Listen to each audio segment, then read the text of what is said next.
Hey everybody. So have you ever heard that idea that your world, your life, your experience is most resonant of the five people you spend the most time with? So I'm sure you've heard this idea, but let me explain it a little bit more. So let's say you hang out with people that tend to be very negative or very critical of themselves. The likelihood is that there's some part of you that might be showing some of those qualities. So I want to talk to you today about how to make sure that the people you spend the most time with are embracing and expressing in their lives the things that you want to be experiencing in yours.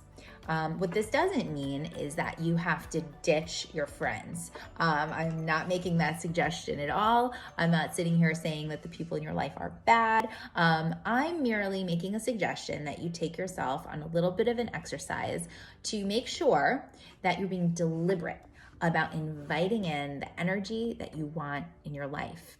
And it does come down to the people that you hang with. So before we think about people, let's think about values or experiences that really speak to what you want. So maybe get your notebook out and start to jot down a couple of the experiences or feelings or values that you really want to feel each and every day. So I'll tell you what some of mine might be. I want humor.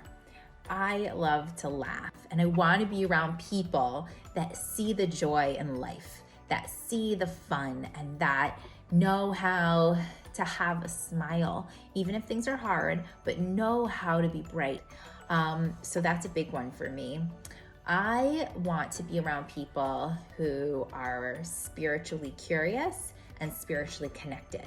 That's something that I need in my life because it allows me to express that part of myself, and it also allows me to be fueled by that way of being. Let me think of one more. So humor, spirituality. Okay. So I would say I want to be around people who are always interested in growth.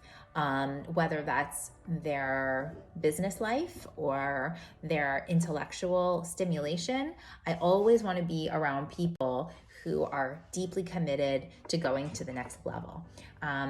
When I feel like I'm around people that are very plateaued for too long, I feel like that, isn't as much of an elevation for me. Okay, so those are three of my descriptions of the kinds of feelings and values that I want to have in my life. So I encourage you to sit down and do that same exercise and take your time. So once you write these things down, then I want to ask you, do you feel like most of these qualities are alive and well in your life?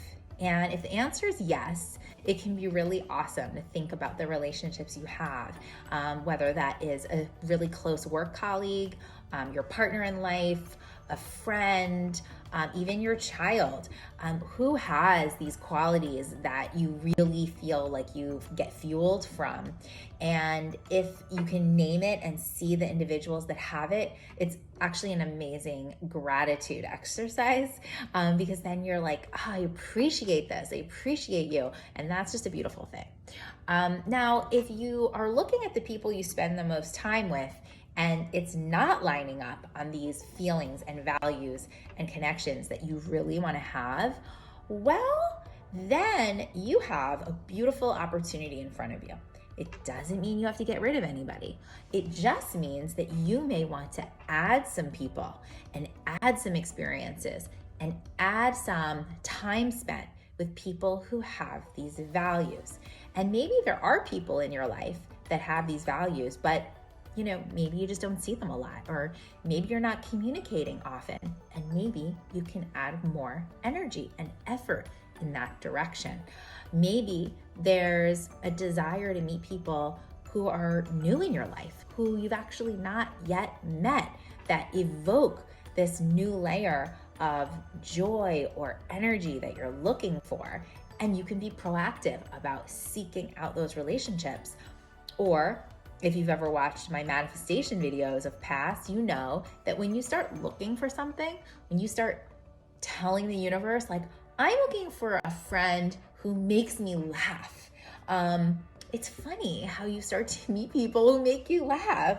So I encourage you to really get specific, really see what you have, what's in front of you, and really see what you don't have so that you can start to bring it to life.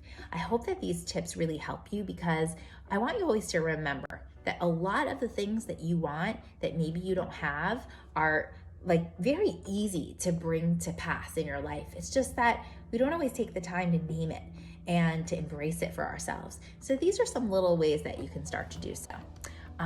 Your short but important reminder to head over to the Women of Abundance Facebook group over on Facebook. I would love to see you there. It's a very special community of women. And you can also book a vision mapping call with me where I get to know you, you get to know me, and we can actually start to vision some of the things that you may be creating for yourself. So thanks for watching. See you soon.